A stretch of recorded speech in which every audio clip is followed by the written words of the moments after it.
Innal hamdalillah nahmaduhu wa nasta'inuhu wa nastaghfiruh wa na'udzu billahi min shururi anfusina wa min sayyiati a'malina may yahdihillahu fala mudilla lahu wa may yudlil fala hadiya lahu. Asyhadu an la ilaha illallah wahdahu la syarika lahu wa asyhadu anna Muhammadan abduhu wa rasuluhu alladzi la nabiyya ba'da. Amma ba'd. Qala Allah Ta'ala fil Qur'anil Karim, a'udzu billahi minasy syaithanir rajim. Tsumma la'atiyannahum min baini aydihim wa min khalfihim wa 'an aymanihim wa 'an syama'ilihim wa la tajidu aktsarahum syakirin. Teman-teman rahimakumullah, jemaah Jumat yang sama-sama mengharap kepada Allah Subhanahu wa taala. Puji dan syukur senantiasa kita panjatkan kepada Allah Subhanahu wa taala, Zat yang mengatur, Zat yang menciptakan, yang mengurus seluruh alam semesta, Zat yang memenuhi segala kebutuhan hidup manusia. Dan tentunya teman-teman rahimakumullah, kita bersyukur atas segala nikmat yang paling besar yang saat ini masih dianugerahkan kepada kita, yaitu nikmat iman dan Islam. Salawat serta salam mudah-mudahan selalu tercurah limpah kepada Nabi Muhammad sallallahu alaihi wasallam, kepada para sahabatnya, kepada keluarganya, dan juga kepada umatnya yang senantiasa taat, tunduk dan patuh kepada sunnah-sunnahnya hingga kelak nanti akhir zaman. Teman-teman rahimakumullah, di dalam surat Al-A'raf Allah Subhanahu wa taala mengisahkan, menceritakan bagaimana proses pengusiran iblis dari surga. Ketika iblis telah diperintahkan oleh Allah Subhanahu wa taala untuk bersujud kepada Nabi Adam alaihi salam, ternyata menolak, lalu Allah pun mengusir iblis dan mengeluarkannya dari tempat tinggalnya semula, yaitu surga Allah Subhanahu wa taala. Setelah diusir, teman-teman rahimahullah, iblis memendam rasa dendam kepada manusia, sehingga akhirnya iblis meminta satu persyaratan, menyatakan satu perjanjian dengan Allah Subhanahu wa taala. Dengan satu permintaannya, qala anzirni ila yaumi yub'atsun. Ya Allah, boleh engkau mengusir aku, mengeluarkan aku, menghinakan aku dari surgamu, tapi aku mohon kepadamu, tangguhkanlah kematianku hingga kelak nanti akhir zaman. Teman-teman rahimakumullah, lantas Allah Subhanahu wa taala berfirman, innaka minal mundharin. Wahai iblis, apa yang menjadi permintaanmu aku kabulkan.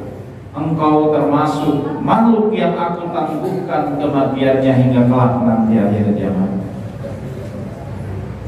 Maka teman-teman rahimakumullah, setelah itu iblis berkata, fabima aghwaytani la aqudanna lahum siratal mustaqim. Wahai Allah, karena engkau telah mengabulkan apa yang aku mintakan, maka aku akan duduk bersimpu. Aku akan mengeluarkan segala kemampuanku. Aku akan mengeluarkan segala apa yang aku miliki untuk menghalangi Adam dan juga keturunannya hingga kelak nanti akhir zaman dari ketaatan, ketundukan kepada Allah. Aku akan menghalangi manusia dari shiratal mustaqim, dari jalan yang lurus, dari jalan kebahagiaan, dari jalan yang kelak nanti akan menghindarkan dari siksa api neraka dan memasukkan ke dalam surga. Jawab iman rahimahumullah, ini adalah merupakan janji dari iblis untuk bisa mencelakakan kita semua, yaitu anak keturunan dari Nabi Adam alaihissalam. Kata siwat iman rahimahumullah di dalam ayat 17-nya surat Al-A'raf, Allah menyatakan bahwa summa la'atiyannahum min baini aydihim. Ini adalah iblis yang memiliki rencana busuk dan rencana jahat. Dengan kecerdasan yang diberikan kepadanya, wa rahimahumullah, lantas akhirnya iblis menyusun strategi, menyusun program-program bagaimana caranya agar manusia itu tidak bisa selamat. Bagaimana caranya agar manusia itu terjerumus menjadi pembangkang dan juga pengkhianat yang melanggar segala apa yang telah ditentukan oleh Allah Subhanahu wa taala. Summa la'atiyannahum, niscaya pasti kami akan mendatangi manusia ini min baini aydihim, dari arah depan manusia, wa min khalfihim, dan juga dari belakang, wa an aymanihim, dari sebelah kanan, wa an syama'ilihim, dan akan menghalangi manusia juga dari sebelah kiri. Iman rahimakumullah, wa la tajidu aktsarahum syakirin, dan engkau ya Allah pasti tidak akan mendapati manusia itu menjadi hamba-hambamu yang bersyukur. Iman rahimakumullah, dari ayat 17 surat Al-A'raf kita mengetahui bahwa iblis menyusun rencana dan strateginya untuk bisa menjerumuskan, mencelakakan manusia itu dari 4 arah. Yang pertama adalah min baini aydihim, dari hadapan kita semua. Imam Ibnu Abbas menjelaskan bahwa yang dimaksud dengan min baini aydihim, setan akan mengganggu manusia, iblis akan mencelakakan manusia dari arah depan itu adalah usyakkikuhum fi akhirati. Maka iblis dan setan akan berusaha untuk bisa meragukan manusia tentang kejadian hari akhirat. Imam Abu Qatadah menjelaskan, fa akhbarahum annahu la ba'sa wala jannah wala nar, bahwa yang dimaksud dengan mengganggu manusia dari arah depan itu mengabarkan, mengajarkan, menanamkan di dalam pikiran, di dalam dada, di dalam keyakinan manusia itu bahwa tidak ada tuh yang namanya kebangkitan, tidak ada tuh yang namanya hisab, perhitungan amal perbuatan, tidak ada tuh yang namanya surga ataupun neraka. Ini wadiman rahimahumullah yang dihembuskan pertama oleh iblis terhadap dada dan juga akhirnya membentuk keyakinan dan perilaku manusia. Kita tahu wadiman rahimahumullah, yang namanya akhirat itu adalah satu keniscayaan, satu kepastian. Pada dasarnya saat ini kita sedang menuju kepada ujung dan sedang menuju pada gerbang akhirat, yaitu kematian. Tidak akan ada manusia yang bisa menolak dan menghindar dari itu semua. Kita tahu bahwa hari akhirat itu adalah hari penentuan nasib manusia. Sa'idun, apakah dia itu akan menjadi manusia yang bahagia, ataupun dia akan menjadi manusia yang terhina dan tercela serta akhirnya mendapatkan siksa dari Allah Subhanahu wa taala. Kita yakin bahwa manusia, hari akhir itu adalah hari pembalasan dari seluruh apa yang pernah dikerjakan dan dilakukan oleh manusia ketika di dunia. Tidak ada satu amal perbuatan pun sampai akhirnya denyutan nadi yang kita rasakan saat ini, kedipan mata yang kita lakukan tanpa terasa karena memang merupakan satu hal alamiah. Semuanya itu akan dimintai pertanggungjawaban oleh Allah Subhanahu wa taala. Kita yakin iman rahimakumullah, yang namanya hari akhir kelak nanti itu tidak berlaku itu yang namanya KTBLC ataupun rekomendasi, meskipun itu dari presiden ataupun dari pejabat. Semuanya iman rahimakumullah, tidak ada yang bisa menolong kecuali amal perbuatan kita. Namun rahimahullah, setan dengan kecerdikannya, setan dengan keuletannya itu senantiasa menghembuskan ke dalam dada dan pikiran manusia, kemana surga, kemana neraka. Tidak ada yang namanya amal perbuatan kelak nanti mintai pertanggungjawaban. Nikmati saja hidup di alam dunia ini. Silahkan bebas kalian untuk melakukan apapun, bebas untuk bisa bertindak apapun, apapun yang kamu inginkan lakukan, erek halal, erek haram, erek ngeunah, itu lakukan. Itu yang dihembuskan oleh iblis kepada dada manusia. Sehingga rahimahumullah, seperti halnya kita rasakan bagaimana akibat dari ketidakpercayaan, ketidakyakinan terhadap hari akhirat. Manusia bebas melakukan apa. Coba kita lihat, perhatikan lingkungan sekitar kita pada saat ini. Bahkan dari masa lalu pun tercatat. Karena ketidakyakinan terhadap hari akhirat, ini adalah merupakan salah satu dari keyakinan orang-orang komunis, orang-orang yang tidak percaya akan adanya Tuhan, orang-orang yang tidak percaya akan adanya yang mengatur alam semesta ini. Bagaimana dulu jenderal putra-putra terbaik bangsa Indonesia dibantai 1948, para ulama, para santri juga dibantai. Itu adalah dari dasar ini karena hilangnya keyakinan terhadap hari akhirat. Karena di dalam dada mereka tidak ada yang namanya pembalasan di alam akhirat. Sehingga akhirnya dia menilai, dia memandang bahwa apapun boleh dikerjakan. Tepat dulu rek nyawa, rek naon, rek dulu, rek adil, lanjut, nu penting mewati rahimahumullah bisa dinikmati untuk saat ini. Inilah yang saat ini kita khawatirkan.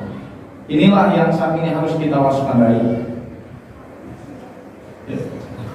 Sejarah mencatat, menurut para ahli dari 1917 sampai 1999, kalau kita hitung dalam jangka 82 tahun ini, rahimahullah, 120 juta nyawa manusia melayang karena kebengisan dari orang-orang komunis.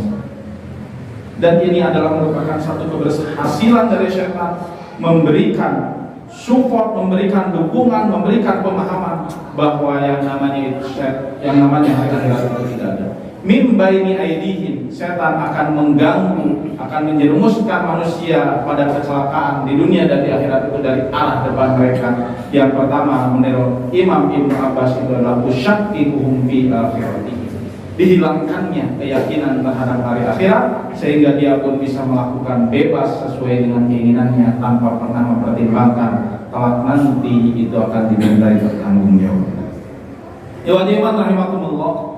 Yang kedua, wa min khalfihi, setan juga akan berikhtiar, berusaha untuk mengganggu manusia itu adalah dari arah belakang. Lagi-lagi Imam Ibnu Abbas menjelaskan terkait dengan hal ini bahwa uraqibuhum fi dunyahu. Yang dimaksud gangguan setan dari arah belakang itu bagaimana manusia itu digemarkan, didorong terus pikirannya dieusingan ku duit jeung duit, harta jeung harta, jabatan jeung jabatan. Tidak pernah memikirkan urang boga bakal naon nya engke ka akhirat. Ini adalah setelah diragukan tentang akhirat, maka dia itu akan didorong untuk awahmu mencintai dunia dan juga karahiyatul maut, takut akan kematian. Dan ini bisa kita lihat bagaimana sekarang manusia tidak peduli lagi dengan hal haram. Para pedagang banyak yang curang. Apakah itu dengan timbangannya, apakah itu dengan bahan-bahannya. Kalau jual online itu kadang tidak sesuai dengan yang lainnya, deskripsi apa yang dijelaskan. Uraqibuhum fid dunya, maka orang-orang itu berlomba-lomba untuk bisa mendapatkan dunia. Tidak peduli itu dulur sapartai, tidak peduli itu dulur sakelompok, no penting mah urang aya anjeun di luhur bisa kawasan. Bantai semua, jatuhkan semua dengan berbagai macam cara. uraghibuhum fid dunya, maka manusia itu didorong oleh setan untuk mencintai dunia, sehingga kelak nanti ketika dia itu meninggal menghadap Allah, dia tidak mendapatkan apa-apapun. Kenapa? Karena dunia itu akan ditinggalkan dan tidak akan pernah dibawa sampai akhirat. Iman rahimakumullah. Kita yakin yang mana namanya dunia itu adalah tempat meninggal. Ini kadang yang salah di dalam pikiran kita. Tinggal dari mana di dunia lain, iman rahimakumullah. Dunia itu adalah tempat meninggal, bukan tempat tinggal. Isu pakai ke orang ke apa? Kayak kene hati ka iman atau itu. Bahkan kita tidak tahu apakah bisa melangkah dari pintu masjid ini, belum tentu iman rahimakumullah. Sebentar lagi dunia ini akan kita tinggalkan, hanya sementara kita tinggal di sini, dan keabadian itu adanya di akhiratnya Allah Subhanahu wa taala. Pilihannya hanya ada dua, surga ataupun neraka, tergantung kita menentukan pada saat ini. Rek milih dunia atau rek milih akhirat, rek milih surga atau rek milih neraka. Iman rahimakumullah. Ini program yang kedua, uraghibuhum fid dunya, bahwa iblis itu akan mendorong manusia untuk mencintai dunia dan juga melupakan akhirat. Barakallahu li wa lakum. Allahumma alamin wa bihi nasta'in ala wajhil syaitan la ilaha illa huwa wa la syarika lah. Asyhadu anna Muhammadan abduhu wa rasuluhu alladzi la nabiyya ba'dahu, amma ba'd. Bagaimana rahmatullah, lanjutannya yang ketiga, program setan, rencana setan untuk mencelakakan manusia itu adalah wa an aymanihim, yaitu akan mengganggu manusia itu dari sebelah kanan mereka, sebelah kanan kita. Imam Ibnu Abbas menjelaskan bahwa yang dimaksud dengan gangguan setan dari sebelah kanan itu adalah usyabbihu alaihim amra dini, membingungkan tentang urusan agama. Kita sudah tahu halal haram itu sudah jelas. Tuntunan agama itu semuanya ada di dalam Al-Quran dan As-Sunnah. Tapi dengan bisikan, tapi dengan pengaruh syaitan, kadang kita tidak mengerti dan tidak paham dengan agama kita. Kita sudah dituntun oleh Rasulullah Sallallahu Alaihi Wasallam, taraktu fikum amraini, aku meninggalkan dua perkara, lan tadillu abada, jika kalian berpegang teguh terhadapnya itu tidak akan pernah sesat. Al-Quran dan As-Sunnah, kitab Allah wa sunnati Rasul, yaitu kitab Allah, Al-Quran dan As-Sunnah. Maka iman rahimakumullah, apa yang kita ketahui, apa yang kita yakini oleh syaitan itu mulai dipudarkan dengan pemahaman-pemahaman yang lain. Oleh syaitan itu dibisikkan ke dalam dada manusia agar apa? Agar tidak paham, tidak mengerti, tidak perhatian, tidak peduli dengan agama ini. Penting ibadah we ngeunah lah keun merek kitu ieu ge mah. Teu apal eta tina sunnah atawa lain. Naon dasarna, naon dalilna dina Al-Qur'an jeung Sunnah teh aya naon? Itulah salah satu perangkap syaitan. Kadang yang namanya ra'yu, pendapat manusia itu dianggap sebagai wahyu. Yang namanya dolalah, kesesatan itu dianggap sebagai hidayah.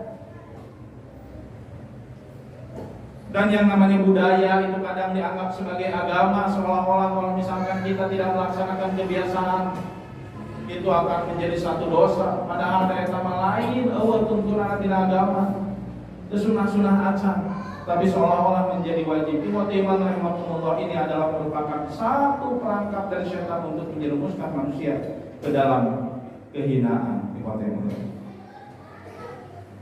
Tradisi kadang kita anggap menjadi itu adalah hadis Nabi.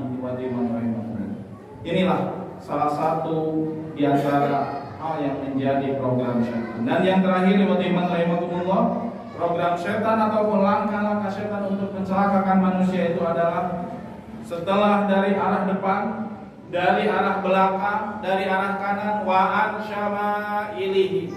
Setan pun tidak mau untuk melepaskan manusia. Makanya setan pun mengganggu dari sebelah kirinya. Imam Ibnu Abbas menjelaskan bahwa yang namanya mengganggu, diganggu dari sebelah kirinya itu adalah ushilahumul ma'ash. Didorong manusia itu untuk melanggar, untuk bermaksiat. untuk tidak taat kepada aturan-aturan Allah Subhanahu wa taala. Dan Imam Qatadah menjelaskan, zayyana lahumus sayyi'at wal ma'asi. Setelah didorong maka dihiasi di dalam pikirannya seolah-olah yang namanya maksiat itu adalah merupakan satu hal yang indah.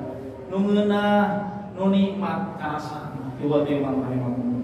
Padahal itu semua adalah merupakan tipu daya syaitan untuk menjerumuskan kepada kehinaan kita baik di dunia ataupun di akhirat.